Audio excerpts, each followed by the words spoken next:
من قرآن کریم نے پہلے ہی شروع میں ذالکل کتاب کہا تھا. اس کو کتاب، دنیا کی کوئی کتاب ایسی ہے کہ جس کی زبان آپ نہ جانتے ہوں اور کتاب پڑھتے چلے جاتے ہوں؟ کوئی کتاب آپ بتا دیجیے. زبان نہ جاننا تو ایک طرف، فرض کرو زبان جانتے بھی ہوں اور وہ کتاب کی زبان ذرا مشکل ہو تو آپ ایک آدھ صفحہ پڑھ کے کہہ دیتے ہیں کہ نہیں صاحب میری سمجھ میں نہیں آتی. آپ کتاب پڑھتے ہیں تاکہ سمجھ لیں اس کو. خدا نے بار بار کہا ہے کہ ہم نے اس کو لسان عربی مبین میں واضح طور پر اس کو بیان کیا، لعلکم تعقلون، تاکہ تم سمجھ سکو. کتاب کو اگر سمجھ کے پڑھ لیا جاتا عزیزان من تو نہ ملوکیت باقی رہتی، نہ سرمایہ داری باقی رہتی، نہ مذہبی پیشوائیت باقی رہتی. سازش یہ کی گئی کہ سمجھنے کی بات یہ ہے نہیں، بغیر سمجھنے کے، بغیر مفہوم جاننے کے ان کے الفاظ کا دہرا دینا جو ہے اس سے نیکیاں مل جاتی. ایسا چکر دیا کہ کتاب کا سمجھنا جو تھا، سمجھنا کتاب کا بے معنی ہو گیا. بغیر سمجھے ہوئے اس کے الفاظ کا دہرا دینا عین مقصود یہ رہ گیا.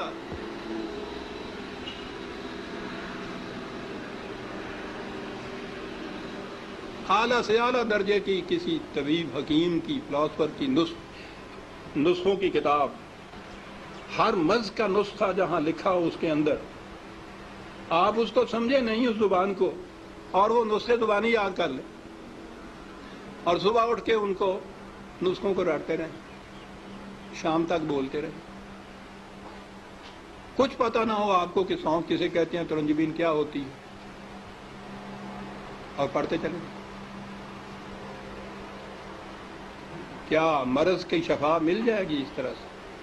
اس کتاب کا مصرف مقصد پورا ہو جائے گا؟ میں نے کہا ہے ابھی کہ ہے کوئی دنیا میں اور کتاب جس کے ساتھ یہ کچھ آپ کرتے ہوں؟ عزیزان من، اس کتاب عظیم نے کیا لیا ہے کہ ہم اس کے ساتھ یہ کرتے جو کسی کتاب کے ساتھ نہیں کرتے؟ یہ سب اس لیے کہ یہ سمجھ میں نہ آ جائے، کہیں ہو نہ جائے آشکارا شرع پیغمبر. کہیں یہ آج ہی کی سازش نہیں ہے، شروع سے چلی آ رہی ہے. یہ لگا دو اس لائن کے اوپر کہ دہراتے جاؤ اس کو ساتھ بغیر سمجھے. نہ وہ آگے جو امام کھڑا ہوتا ہے حافظ، اس کو پتا ہوتا ہے میں کیا لفظ دہرا رہا ہوں، نہ یہ سننے والوں کو پتا ہوتا ہے کہ یہ الفاظ کیا معنی رکھتے ہیں. دونوں ہی مطمئن ہوتے ہیں کہ ثواب حاصل ہوتا ہے اس سے. اس کتاب کے ساتھ کیا کی تو ہم میں اور ان میں کیا فرق ہے جن کے پاس وہ کتاب نہیں ہے؟ فرق یہ ہے کہ ہم دوہرے مجرم ہیں.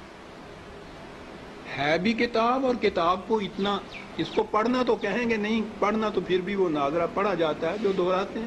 ناظرہ پڑھنا بھی تو یہی ہوتا ہے، الفاظ ہی ہوتے ہیں جن کو دہراتے ہیں ہم. یہ کتاب ہدایت تھی، یہ وہ نقشے اس میں دیے ہوئے تھے کہ فلان دوراہے پہ پہنچو تو دائیں کی طرف مڑ جاؤ تو اس طرف جاؤ گے، بائیں کی طرف کا راستہ اس طرف چلا جائے گا. نہیں سمجھتے اس کو. ہر مرض کی شفا تھی اس میں، دورائے چلے جا رہے.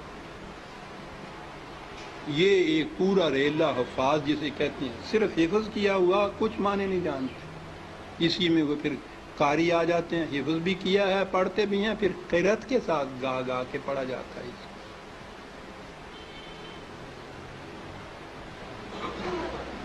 قانون کی کتاب گا کے پڑھنے کی. قرآن میں یہ لکھا ہوا ہے کہ چوری کرنے والا عورت ہو، چوری کرنے والی ہو، جرم کے عوض میں اس کے ساتھ یہ سزا اس کو دو. اب اس کو آپ گاتے چلے جائیے قانون کو.